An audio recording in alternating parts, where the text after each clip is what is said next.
Ever driven past a house that made you stop and stare? America's architectural past is packed with designs so strange you can't help but wonder, what were they thinking? From tiny iron doors that once funneled coal straight into a basement furnace to lonely toilets sitting exposed in dark cellars, these forgotten features tell quirky but fascinating stories about how families once lived. Before we dive in, do us a favor, hit that like button and subscribe. It really helps the channel grow. Today we're exploring 10 bizarre home features that disappeared from everyday life.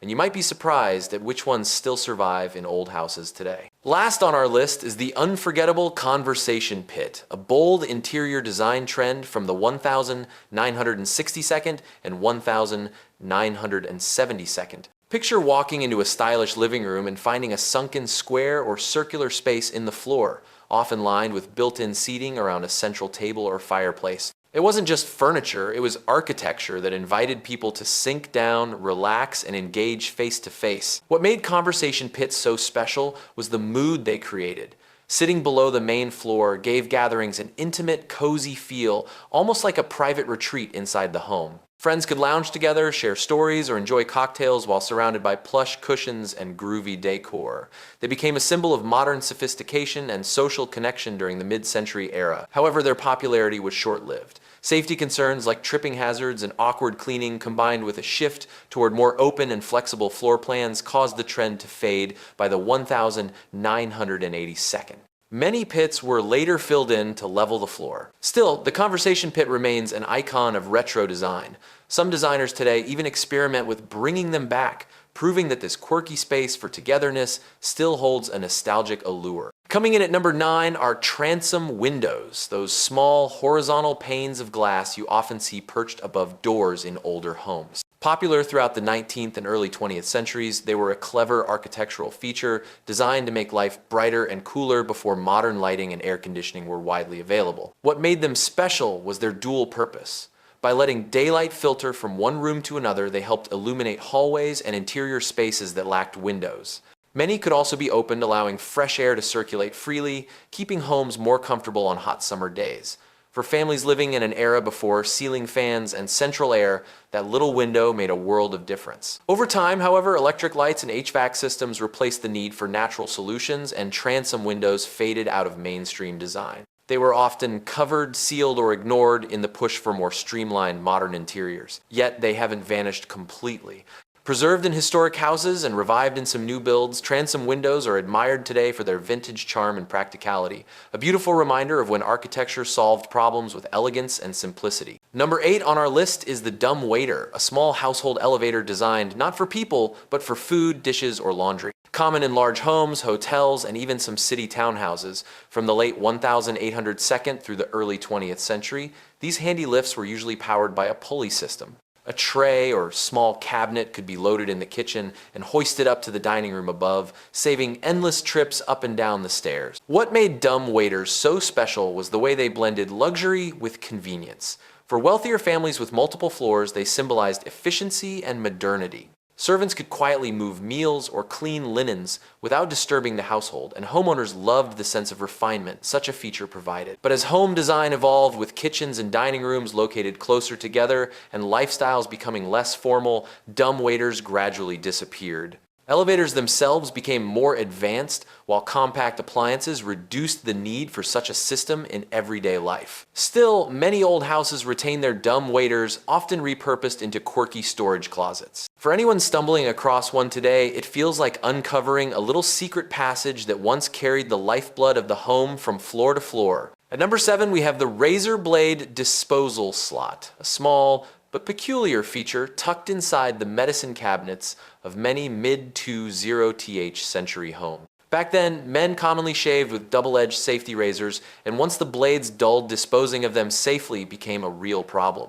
The solution: a tiny slot in the back of the bathroom cabinet where used blades could be slipped out of sight and out of mind. What made this detail so clever was its simplicity. Instead of leaving dangerous blades in the trash where children or cleaners could get hurt, the slot allowed them to drop harmlessly into the empty cavity inside the wall.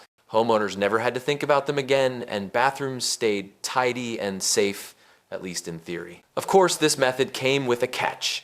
Over the years, thousands of blades piled up inside the walls, hidden away, until major renovations revealed the rusty hoards.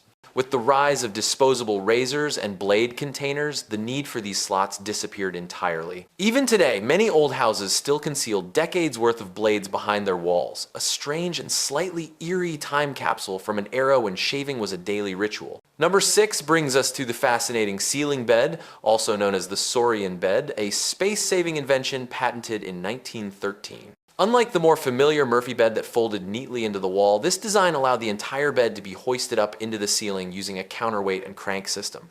When lowered, it looked like an ordinary bed. When raised, it vanished overhead, leaving a completely open floor space below. What made it remarkable was its ingenuity. At a time when urban apartments were getting smaller, the ceiling bed offered a clever way to maximize square footage. It transformed a single room into a multifunctional living space, perfect for those who needed both a bedroom and a parlor in one. Still, the idea never gained the popularity of its wall-mounted cousin. The mechanism could be complicated, expensive to install, and sometimes unreliable. Families often preferred simpler solutions, and by mid-century, the ceiling bed had largely disappeared. Today, however, this quirky invention is seeing a quiet revival in tiny houses and micro apartments.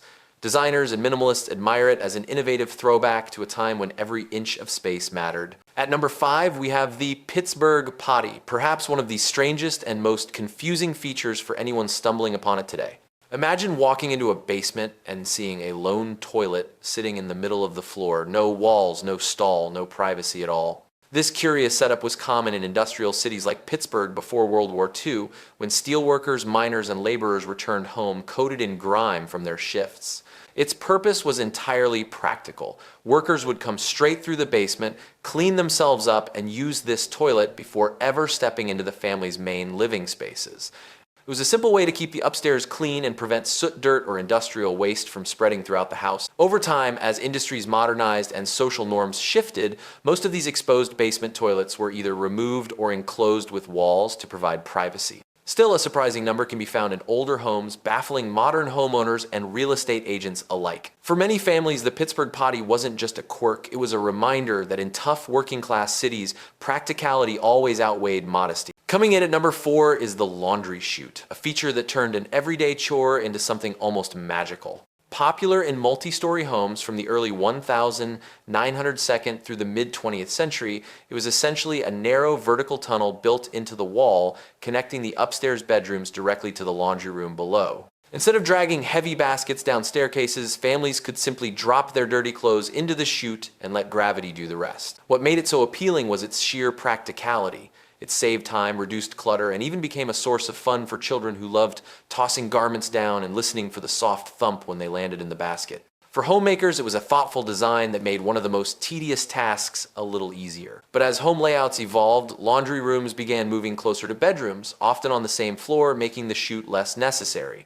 Safety concerns also played a role, since adventurous children sometimes tried climbing inside. Over time, this once ingenious feature quietly disappeared from new construction. In older houses where laundry chutes remain, many families now repurpose them as hidden storage or quirky design elements, small reminders of a time when even housework carried a touch of ingenuity. Third on our list is the ice door, a clever little feature you'd often find on the backside of homes before refrigerators became common. From the late 1802 through the early 20th century, families relied on ice boxes, insulated wooden cabinets, cooled by large blocks of ice to keep their food fresh.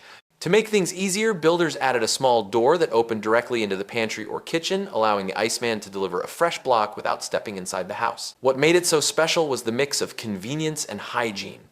With one simple drop-off, food stayed chilled, the home stayed private, and delivery men could make their rounds quickly. For many households, the daily or weekly knock of the iceman at the back door was as routine as the morning paper. But this ritual faded fast with the invention and spread of modern refrigerators in the early 20th century.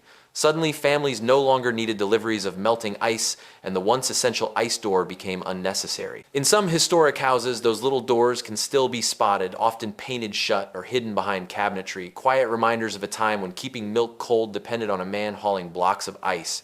Next up are built-in phone nooks and landline jacks, charming reminders of a time when the household phone was more than just a device, it was the family's communication hub. From the 1922nd through the 1972nd, many houses were designed with small recessed spaces in the wall or tiny shelves, perfectly sized to cradle a bulky rotary phone. Often there was even a little ledge for the phone book pens or a notepad to jot down messages. What made these features so special was the way they blended function with design. Instead of leaving a heavy phone on a table, the Nook gave it a permanent, dignified place in the home. And with phone jacks placed in multiple rooms, families could move their handset from one spot to another, quite a convenience in its day. Of course, the arrival of mobile phones and wireless technology changed everything.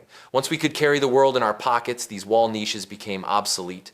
Most have been plastered over or repurposed. In some restored homes, old phone nooks are now used as display shelves for vintage decor, tiny shrines to an era when a ringing phone brought the whole household running. First on our list is the coal chute door, a small but essential feature in homes built from the late 1802 through the early 20th century. At a time when coal was the main source of heating, this little iron door near the foundation of the house served a vital role. It allowed delivery men to pour coal directly into the basement without tracking dirt or dust through the living space, saving families from a mess inside the home. What made it special was its simple efficiency. The coal chute door connected the outside world with the furnace below, keeping the household supplied through the long, freezing winters. Families only needed to shovel what they required from the basement pile to stay warm. But like many clever inventions, it didn't last forever.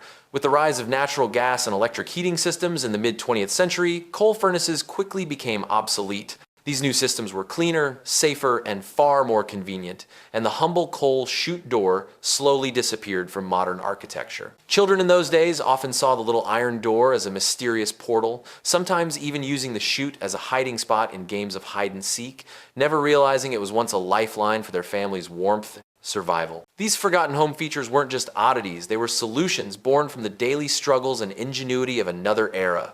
From coal chute doors that kept families warm to conversation pits that brought people closer together, each one tells a story about how Americans once lived, worked, and connected. Which of these strange designs surprised you the most? Drop a comment below and share your memories or thoughts. We'd love to hear them. And if you enjoyed this trip back in time, don't forget to like, subscribe, and join us for more nostalgic journeys into America's past.